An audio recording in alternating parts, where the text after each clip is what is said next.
नमस्कार विद्यार्थी मित्रांनो, इयत्ता 11वीचा वाणिज्य संघटन व व्यवस्थापन या विषयातील शेवटचा 8 नंबरचा टॉपिक व्यवस्थापनाची ओळख याचा अभ्यास आज आपण करणार आहोत. तर व्यवस्थापन म्हणजे मॅनेजमेंट. आपल्याला प्रत्येकाला माहीत आहे की कोणताही व्यवसाय असो, मग तो व्यवसाय लहान स्वरूपात असो, मोठ्या स्वरूपात असो, प्रोडक्शन करणारा असो किंवा सेल्सचा व्यवसाय असो, सगळ्या व्यवसायामध्ये मॅनेजमेंटची गरज असते. एखादा कुटुंबचा विचार आपण जर केला तर त्या कुटुंबामध्ये मॅनेजमेंट हे केलेलं असतं, कारण त्या कुटुंबाचं पण काहीतरी एक ठराविक उद्दिष्ट ठरलेलं असतं. मग ते उद्दिष्ट पूर्ण करण्यासाठी त्यांना त्या कुटुंबाचं मॅनेजमेंट करावं लागतं. तसं प्रत्येक व्यवसायाचं पण काहीतरी उद्दिष्ट ठरलेलं असतं. ते उद्दिष्ट पूर्ण करण्यासाठी त्या व्यवसायाला मॅनेजमेंट हे करावं लागत असतं. तर आपल्या दैनंदिन जीवनामध्ये हा शब्द वेगवेगळ्या अर्थानं वापरलेला आढळून येतो. आपल्या कुटुंबाचा जर विचार केला तर कुटुंबातलं आपल्या सर्वसामान्य उद्दिष्ट काय असतं, तर कुटुंबातील प्रत्येक जे काही सदस्य असतील, प्रत्येक व्यक्ती असेल, त्याच्या गरजा पूर्ण करणं, त्याच्या इच्छा पूर्ण करणं आणि त्यांना समाधानकारक ठेवणं हे आपल्या कुटुंबाचं उद्दिष्ट असतं. मग हे उद्दिष्ट पूर्ण करण्यासाठी त्यांना काय लागणार, तर महिन्याभराचा त्यांचा असणारा खर्च, त्यांची असणारी बचत, त्यांची कुटुंबाची असणारी सुरक्षितता, या सगळ्यांच्यामध्ये समन्वय राखणं, समतोल राखणं हे काम कोण करत असतं, तर तो कुटुंब प्रमुख आहे. तो त्या ठिकाणी ते काम करत असतो, त्याच्याकडं लक्ष देत असतो. कशाकडं? त्यांच्या महिन्याचा खर्च, त्यांची महिन्याची असणारी बचत आणि त्या कुटुंबाचं असणारं सुरक्षितता, हे सर्व तो कुटुंब प्रमुख व्यवस्थितरित्या बघत असतो. मग या उद्दिष्टांच्या पूर्ततेसाठी तो काय करत असतो, तर योग्य ते प्लॅनिंग करत असतो आणि त्या प्लॅनिंगनुसार सगळ्या गोष्टी घडवून आणण्याचा तो प्रयत्न करत असतो. म्हणजे त्या जे काही त्यानं नियोजन केलं आहे, प्लॅनिंग म्हणजे नियोजन, ते नियोजन आणि त्याची अंमलबजावणी करण्याचा प्रयत्न हा तो कुटुंब प्रमुख करत असतो. मग त्या उद्दिष्टांच्या पूर्ततेसाठी जर त्याने योग्य नियोजन आणि त्याची अंमलबजावणी जर नाही केली तर त्याचा परिणाम काय होतो, तर कुटुंबातील त्याचे अन्य सदस्य आहेत ते नकारात्मक, निगेटिव्ह झालेले दिसून येतात. म्हणून जर कुटुंबामध्ये पॉझिटिव्हिटी आणायची असेल, सकारात्मकता आणायची असेल, तर ठरलेल्या उद्दिष्टाप्रमाणे, ठरलेल्या नियोजनाप्रमाणे सगळ्या गोष्टी त्या ठिकाणी त्या कुटुंब प्रमुखानं कराव्या लागतात. तरच ते कुटुंब व्यवस्थितरित्या चालत असतं. म्हणजेच काय, तर परिणामकारक समतोल साधण्यासाठी कुटुंब प्रमुख हा काय करत असतो, तर वेगवेगळ्या तंत्रांचा आणि पद्धतींचा वापर करत असतो आणि कुटुंबातल्या सदस्यांचा तो त्यासाठी मदत घेत असतो किंवा त्याचा उपयोग करून घेत असतो. आणि विशेषतः तो या पद्धतीमध्ये काय करतो, तर अंदाजपत्रक करत असतो. म्हणजे आपल्याला भविष्यामध्ये काय काय करायचं आहे, त्यासाठी कोणत्या गोष्टींची गरज आहे, पैसे किती लागतील, तो गरजांचं वर्गीकरण करतो. म्हणजे बेसिक गरजा, म्हणजे ज्या आपल्या अत्यावश्यक गरजा आहेत, चैनीच्या गरजा असतील, असे त्यांचं काय करतो, तो वर्गीकरण करतो. पहिल्यांदा कोणती गरज आपली पूर्ण झाली पाहिजे, त्यानंतर कोणती गरज पूर्ण झाली पाहिजे, याचं तो वर्गीकरण करतो. संसाधनांची व्यवस्था करतो, म्हणजे आपल्याकडे त्यासाठी काय काय उपलब्ध आहे, त्याचा आपण कसा योग्य वापर केला पाहिजे, ह्यासाठी तो निर्णय घेतो. आणि प्रत्येक महिन्याच्या शेवटी सर्व बाबींचा तो आढावा घेतो. म्हणजे सगळ्या आपण जे काही ठरवलं होतं महिन्याभरामध्ये त्या पद्धतीनं झालं का नाही, कुठं अवास्तव खर्च झाला, कुठं कमी खर्च झाला, मग जिथं अवास्तव खर्च झाला तिथं आपण अजून खर्चाची कपात करू शकतो का, हे सगळं तो बघत असतो. म्हणजेच तो काय करत असतो, तर प्रयत्नपूर्वक त्या ठिकाणी तो व्यवस्थापन करत असतो. म्हणजे उद्दिष्ट संपादित करण्यासाठी केलेलं प्रयत्न म्हणजे व्यवस्थापन. बघा काय म्हटलं, उद्दिष्ट संपादित करण्यासाठी केलेले सर्व प्रयत्न म्हणजे व्यवस्थापन. व्यवस्थापन ही प्राचीन काळापासून चालत आलेली एक क्रिया आहे, कारण खूप वर्षापासून व्यवस्थापन हे सुरू आहे. मानवाच्या उत्क्रांतीच्या सुरुवातीच्या अवस्थेपासून, म्हणजेच मानव समूहामध्ये राहत असताना त्याने वेगवेगळ्या बाबींचा वापर केला होता, अवलंब केला होता. मग तो मशागत असेल, मासेमारी, शिकार इत्यादीमधून व्यवस्थापनाचे अस्तित्व आपल्याला दिसून आलेलं आहे. जिथे जिथे संघभावना आहे, म्हणजे अनेक व्यक्ती एकत्रित येऊन काम करतात, त्या ठिकाणी व्यवस्थापनाची गरज असते. कारण कोणी कोणतं काम कशा पद्धतीनं पूर्ण करायचं हे सगळं त्या व्यवस्थापनामध्ये ठरवलं जात असतं. नागरीकरणाच्या सर्व टप्प्यामध्ये व्यवस्थापनाचे महत्त्व अधोरेखित झालेले दिसून येते. म्हणजे सगळीकडे व्यवस्थापन आपल्याला पाहायला मिळतं. सर्व संघटन प्रकारामध्ये व्यवस्थापन हा एक अविभाज्य घटक आहे म्हटले. सर्व संघटन प्रकार आपण बघितलेले आहेत. संघटन प्रकार म्हणजे व्यवसाय संघटनांचे प्रकार. एकल व्यापारी असेल, भागीदारी संस्था असेल, एकत्र हिंदू कुटुंब पद्धती असेल, कंपनी असेल, सहकारी संस्था असतील, ह्या सगळ्या म्हणजे कोणत्याही प्रकारचं जरी संघटन असेल, कोणत्याही प्रकारचा जरी व्यवसाय असेल, तर त्या ठिकाणी व्यवस्थापन हे एक अविभाज्य आहे. म्हणजे ते कंपल्सरी त्या ठिकाणी करायलाच लागते. मग ते व्यापारी संघटना असू दे, सरकारी संघटना असू दे, सहकारी संघटना असू दे, दवाखाना असो, महाविद्यालय असो, शाळा असो किंवा एखादं मंडळ क्लब असो, ह्या प्रत्येक ठिकाणी व्यवस्थापनाची गरज ही असलेली दिसून येते. आणि व्यवस्थापन ही एक सर्जनशील ताकद असून जी संसाधनांचा सर्वोत्तम वापर करण्यास मदत करते. म्हणजे नाविन्य काहीतरी त्याच्यामध्ये आणायचा प्रयत्न हे त्या मॅनेजमेंटकडून केला जात असतो. आता ह्याचा अर्थ काय दिला आहे बघा. मगाशी सांगितलं मी व्यवस्थापन म्हणजे मॅनेजमेंट. आता मॅनेज हा इंग्रजी शब्द, कारण मॅनेजमेंट त्याच्यात मॅनेज हा शब्द आहे, तर हा मॅनेज हा इंग्लिश शब्द इटालियन शब्द मॅनेजरिये दिलेला आहे बघा. मॅनेजरिये या शब्दापासून तयार झालेला आहे.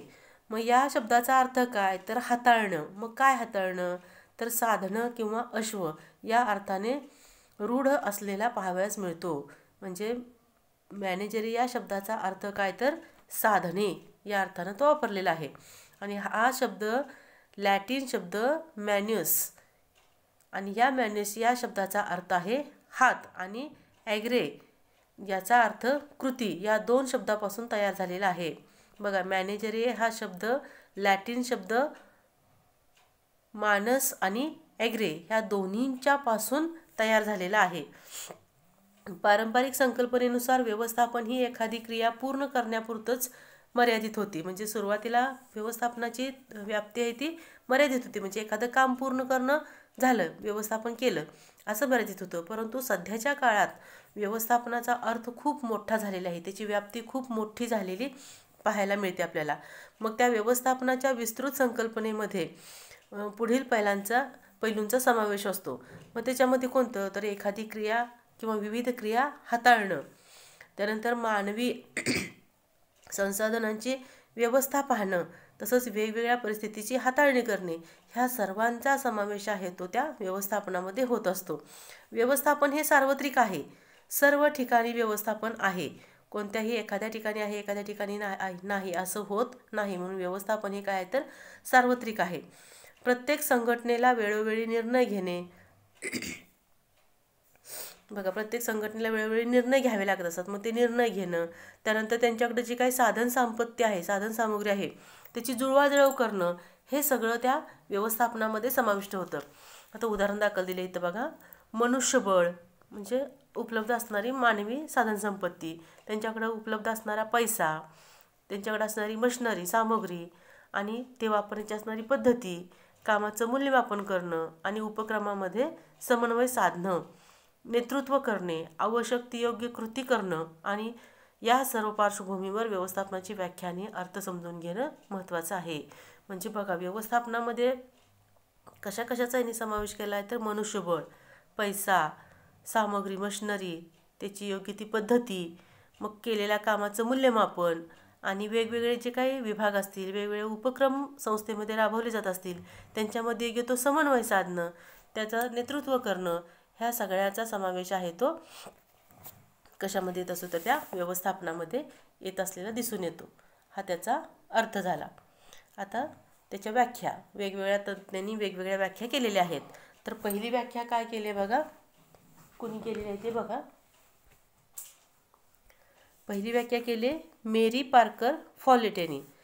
इतरांकडून काम करून घेण्याची कला म्हणजे व्यवस्थापन होय. बघा, साधी सुटसुटीत सोपी व्याख्या दिलेली आहे.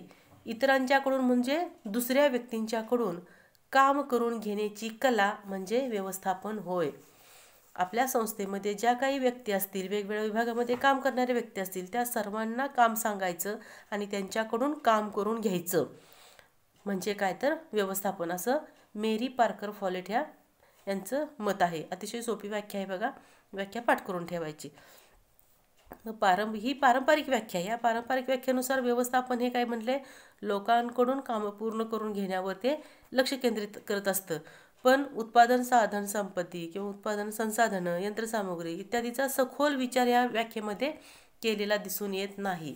म्हणून हेनरी फेयल यांनी अजून एक व्याख्या केलेली आहे की व्यवस्थापन म्हणजे अंदाज बांधणे, नियोजन करणे, संघटन करणे, आदेश देणे, समन्वय साधणे आणि नियंत्रण ठेवणे होय. म्हणजे हेनरी फेयल यांनी काय केले की व्यवस्थापनाची जी वेगवेगळी कार्य आहेत त्या सर्व कार्यांचा समावेश व्याख्येमध्ये त्यांनी व्यवस्थापनामध्ये केलेला आहे.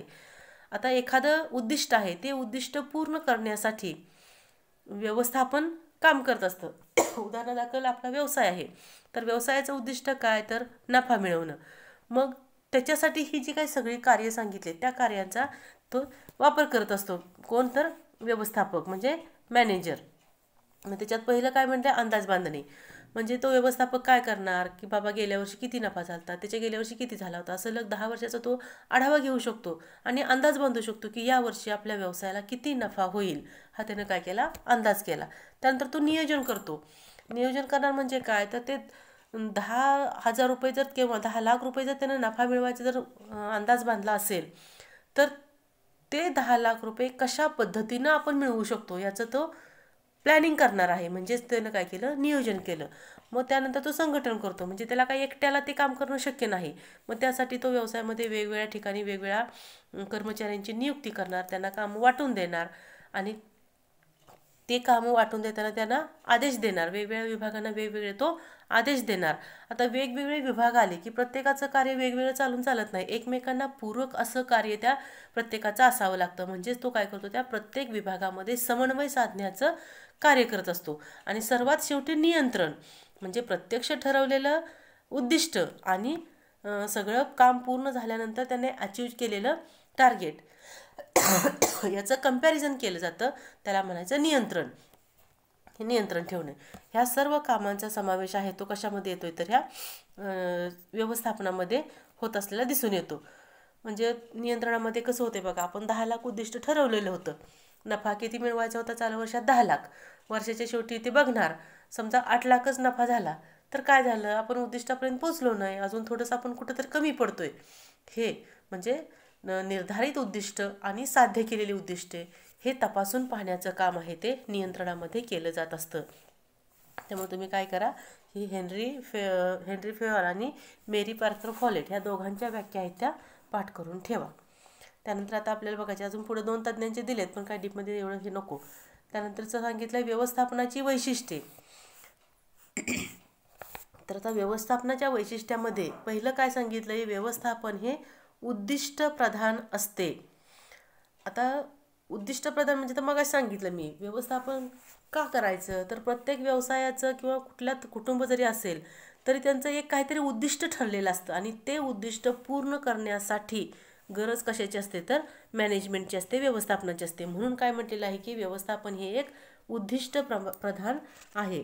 मग ते उद्दिष्ट ठराविक उद्दिष्ट किंवा जे ठरवलेलं विशिष्ट उद्दिष्ट आहे ते साध्य करणं हे संघटनेचं मुख्य कर्तव्य असतं. आणि जर ते उद्दिष्ट साध्य झालं तर ती संघटना यशस्वी झाली असं म्हटलं जातं. म्हणजे संघटनेचे यश हे कशावर अवलंबून आहे, तर त्या संसाधनांचा किंवा त्या बिझनेसच्या योग्य व्यवस्थापनावरती अवलंबून असतं. आता इथं उदाहरण दिले बघा, खेळ हा जिंकण्यासाठी खेळला जातो. म्हणजे खेळ खेळायचा आहे, एखादा खेळ पर्टिक्युलर खेळ असेल तर तो का खेळला जातो, त्यांचं उद्दिष्ट काय त्या खेळाचं, तर तो जिंकायचा आहे, हे उद्दिष्ट आहे. त्यानंतर एखादा बिझनेस करतोय आपण, एखादा व्यवसाय करतोय, कशासाठी करतोय, तर नफा मिळवायचा आहे, म्हणजे नफा मिळवणं हे त्याचं काय तर उद्दिष्ट आहे. गव्हर्नमेंट आहे, सरकार आहे, ते काय करत असतं, तर देश व्यवस्थितरित्या चालवत असतं. म्हणजे देशाचं ते व्यवस्थित प्रशासन करत असतं, हे त्यांचं उद्दिष्ट आहे. म्हणजेच काय तर मग ते उद्दिष्ट पूर्ण करण्यासाठी ठराविक जी कोण तिथली स्पेशलिस्ट व्यक्ती असेल ती त्या ठिकाणी कार्यरत असलेली दिसून येते. म्हणजेच व्यवस्थापन हे काय तर उद्दिष्ट प्रधान असतं. म्हणजे कोणतं तरी एखादं ठराविक निश्चित उद्दिष्ट असतं आणि ती पूर्ण करण्यासाठी त्या ठिकाणी समूहाद्वारे प्रयत्न केले जात असतात. त्यानंतर दुसरं सांगितलंय काय तर व्यवस्थापन ही सामूहिक कृती आहे. आता व्यवस्थापन करायचं आहे म्हणजे तिथं मॅनेजर असणार, तो काय एकटा काम करू शकत नाही. आपण एखादी बँक विचारात घेतली तर बँकेत मॅनेजर असतो, तो काय करतो तर त्याच्या अंडर जे काही अकाउंटंट क्लर्क असतात, कॅशियर असतात, ह्या सगळ्यांच्याकडून तो कामं करून घेत असतो. म्हणजे तो काय करतो तर समूहाकडून कामं पूर्ण करून घेत असतो. म्हणून व्यवस्थापन हे काय म्हटलं की सर्व संसाधनांचा परिणामकारक आणि कार्यक्षम समन्वय साधण्यासाठी केलं जातं. आणि एक ठराविक तिथं लीडर असतो, व्यवस्थापक असतो, त्याच्या मार्गदर्शनाखाली तो समूह पूर्णपणे काम करत असतो. जसं की मी आत्ता उदाहरण कशा सांगितलं बँकेचं, बँकेमध्ये असतो कोण प्रमुख तिथं मॅनेजर, तो काय करतो त्याच्या हाताखाली काम करणारे जे काही कर्मचारी आहेत, अकाउंटंट आहेत, क्लार्क आहेत, कॅशियर असतील, वेगवेगळे विभाग प्रमुख असतील, ह्या सगळ्यांना तो मार्गदर्शन करतो. काम कसं पूर्ण करायचं हे त्या लोकांना सांगत असतो. म्हणजेच तो काय करतो तर व्यवस्थापन म्हणजे काय करत असतो तर तो इतरांच्याकडून काम करून घेत असतो. तसंच सर्व निर्णय हे संघटनेतील समूहाकडून म्हणजेच भागधारक आणि संचालक मंडळाकडून सर्वांकरिता म्हणजे कर्मचाऱ्यांकरिता घेतले जात असतात. म्हणजे जसं काम सगळ्यांच्याकडून केलं जातं तसं निर्णय संघटनेमध्ये कोणताही घेतला जाणारा निर्णय हा सुद्धा सगळ्यांच्यासाठीच घेतला जात असतो. मग संघटनेमध्ये निर्णय घेण्याचे अधिकार हे कोणाकडे असतात तर मालकांच्याकडं. म्हणजे मालक म्हणजे कोण तर भागधारक. मग व्यवसाय जर मोठा असेल तर प्रत्येक भागधारक त्या व्यवसायात येऊन काम करू शकत नाही.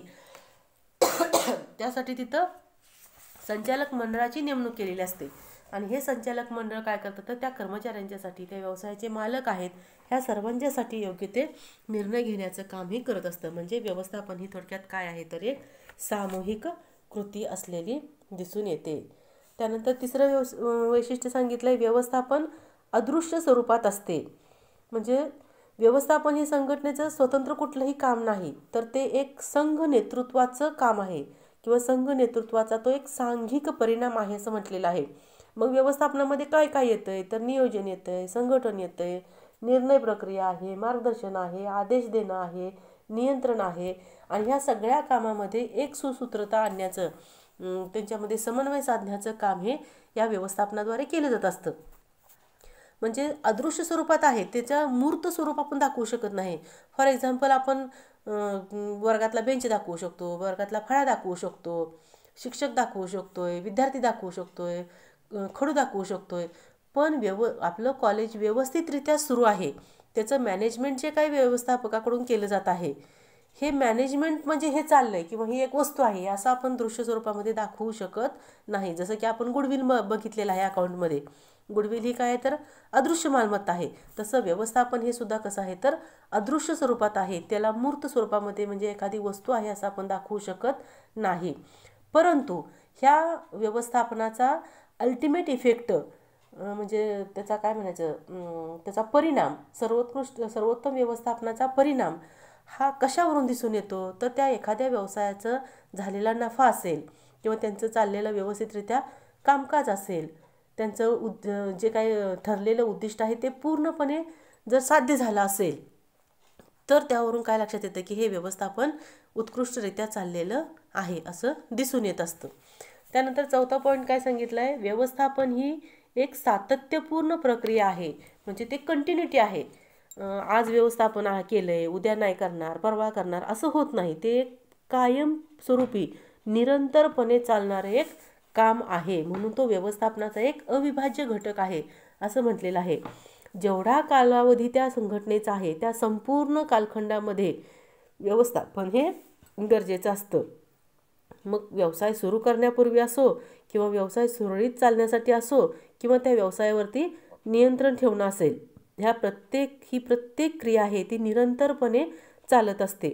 जसंच की जगण्यासाठी श्वास आपल्याला घ्यावा लागत असतो, तसं संघटना व्यवस्थितरित्या चालू राहण्यासाठी तिथं व्यवस्थापनाची गरज असलेली दिसून येते. म्हणजे आपल्या शरीरामध्ये जसं श्वासाचं महत्त्व आहे तसं संघटनेच्या अस्तित्वामध्ये व्यवस्थापनाचं महत्त्व असलेलं दिसून येतं.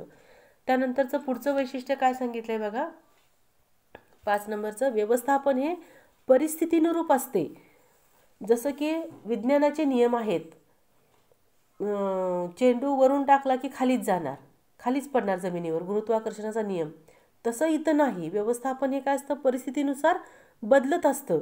मग विशिष्ट परिस्थिती आपल्याला हाताळायची आहे तर त्यावेळी एखादा आपण योग्य निर्णय घेतला किंवा ते एखादं एक तंत्र वापरलं तर तेच तंत्र आपल्याला नेहमीच किंवा प्रत्येक ठिकाणी उपयोगी पडेल असं नाही. म्हणजे एका परिस्थितीमध्ये वापरलेलं तंत्र जसंच्या तसं दुसऱ्या परिस्थितीमध्ये वापरलं जाईल, त्याचा उपयोग होईल असं होत नाही. म्हणजे वेगवेगळ्या ठिकाणी वेगवेगळी परिस्थिती आपल्याला बघून त्या ठिकाणी निर्णय आहेत ते घ्यावे लागत असतात. एखाद्या हुशार विद्यार्थ्याला आपण जसं गाईड करतो, जसं त्याला मार्गदर्शन करतो, सेम तेच मार्गदर्शन एखाद्या फेल होणाऱ्या विद्यार्थ्याला उपयोगी पडणार नाही. तर त्याला त्याच्या लेवलला जाऊन आपल्याला त्याला मार्गदर्शन करावं लागत असतं. म्हणजेच काय, या ठिकाणी परिस्थितीनुरूप आपल्याला त्या ठिकाणी निर्णय आहे तो घ्यावा लागत असतो, व्यवस्थापन आहे ते करावं लागत असतं. त्यानंतर 6वं वैशिष्ट्य बघा, व्यवस्थापन हे सार्वत्रिक आहे, म्हणजे सगळीकडे आहे. व्यवस्थापनाची तत्त्व आहेत, सिद्धांत आहेत, ही सगळ्या क्षेत्रात उपयोगी पडत असतात. मग ते संरक्षण क्षेत्र असेल, प्रशासन असेल, व्यवसाय असेल, पेशा असेल, शिक्षण असेल, रुग्णालय असेल, राजकारण असेल, सामाजिक उपक्रम किंवा कुटुंब चालवताना असेल, तर या प्रत्येक ठिकाणी काय आहे तर व्यवस्थापनाची तत्त्व आणि सिद्धांत आहेत ते उपयोगी पडत असतात. पण व्यवसायात ही तत्त्वे लवचिक स्वरूपाची असतात. कारण का, तर व्यवसाय संघटनेच्या सर्व प्रकारांना सामावून घेण्यास ती मार्गदर्शक ठरत असतात, ज्यामध्ये मानवी संसाधनाच्या प्रयत्नांचा समन्वय साधला जातो. म्हणजे सर्वत्र उपयोगी आहेत. व्यवसाय कोणताही असो, त्या ठिकाणी व्यवस्थापनाची जी काही तत्त्व आहेत आणि सिद्धांत आहेत ती उपयोगी पडतच असतात. म्हणून व्यवस्थापन हे काय म्हटलंय, सार्वत्रिक आहे. आणि शेवटचं सांगितलंय, व्यवस्थापन हे गतिशील आहे, म्हणजे वेगवान आहे. त्याच्यामध्ये जसा टेक्नॉलॉजीमध्ये बदल होतोय त्याप्रमाणे व्यवस्थापनामध्ये पण आपल्याला बदल करावा लागत असतो. व्यवस्थापन हे काय म्हटलंय, गतिशील असते पण स्थिर नसते. म्हणजे व्यवस्थापनामध्ये मानवी प्रयत्न असतील किंवा वेगवेगळ्या परिस्थिती असतील, वेगवेगळे उपक्रम असतील, यांना हाताळलं जात असतं. मग त्या हाताळण्या किंवा ती परिस्थिती हाताळत असताना जर काही तिथं तांत्रिक बदल करावा लागत असेल तर तो त्या ठिकाणी केला जातो. सामाजिक आर्थिक बदल असतील, पर्यावरणामध्ये होणारे बदल असतील किंवा व्यवसाय पद्धती म्हणजे उत्पादनामध्ये होणारे बदल असतील, ह्या सगळे बदल स्वीकारून उद्दिष्ट साध्य करावी लागत असतात. कारण व्यवसायाला सगळ्या गोष्टींचा विचार करून, सगळ्या पर्यावरणामधील घटकांचा विचार करून व्यवसायाला उद्दिष्टापर्यंत त्या ठिकाणी न्यायचं असतं. तर फॉर एक्झाम्पल काय सांगितलं आहे बघा, टंकलेखन म्हणजे टाईपरायटरच्या जागी संगणकाचा वापर झाला. आधी सुरुवातीला सगळं रेकॉर्ड हातानं ठेवलं जात होतं, त्यानंतर टाईप करून ठेवलं जात होतं. पण आता सगळीकडे काय आलं आहे तर कॉम्प्युटर आलेला आहे. म्हणजेच काय तर टंकलेखन म्हणजे टाईपरायटरच्या जागी काय आता आलेलं आहे तर कॉम्प्युटर आलेला आहे. त्यानंतर इलेक्ट्रॉनिक पद्धतीने आर्थिक व्यवहार करणे, म्हणजे आपण गुगल पे करतोय, NEFT करतोय, RTGS करतोय, हे सगळं काय आलं, फोनपे करतोय, हे सगळं काय आलं तर आता इलेक्ट्रॉनिक पद्धतीनं आपण पैशाचे व्यवहार करतोय. त्यानंतर इलेक्ट्रॉनिक नस्तीकरण म्हटलेलं आहे. आता इलेक्ट्रॉनिक नस्तीकरण म्हणजे काय तर फायली नस्तीकरण म्हणजे फाईल. मग आता असे मॅन्युअली फायली ठेवण्यापेक्षा, म्हणजे अशी हातानं लिहून फायली ठेवण्यापेक्षा कॉम्प्युटरमध्ये ती फाईल तयार केली जाते आणि त्याच्यात सगळी माहिती ही ठेवली जात असते. म्हणजे ह्याच्यावरून लक्षात काय येतंय तर आता बिझनेसमध्ये ह्या सगळ्या गोष्टी होत आहेत. गुगल पे करतायत, फोनपे करतायत, कॉम्प्युटर वापरतायत, कॉम्प्युटरमध्ये फायली तयार ठेवल्या जात आहेत. म्हणजे हे सगळं त्या बिझनेसमध्ये होतं आहे आणि बिझनेसमध्ये मॅनेजमेंट पण आहे. म्हणजेच काय, व्यवस्थापन हे काय आहे तर गतिशील आहे. अशी ह्याची वैशिष्ट्ये सांगितलेली आहेत. बघा, व्यवस्थापनाचा अर्थ, व्यवस्थापनाची व्याख्या आणि व्यवस्थापनाची वैशिष्ट्ये एवढा भागच आपण इथं अभ्यासलेला आहे. त्यानंतर व्यवस्थापनाचे स्तर आणि त्या स्तरांची माहिती आणि व्यवस्थापन ही कला आहे, शास्त्र आहे आणि पेशा आहे, हा भाग आपण नंतरच्या पिरियडला पाहूया. तर आज आपण काय करायचं, व्यवस्थापनाचा अर्थ, त्याच्या 2 व्याख्या आणि व्यवस्थापनाचे वैशिष्ट्याचे पॉईंट हा भाग पाठ करून ठेवायचा आहे. धन्यवाद.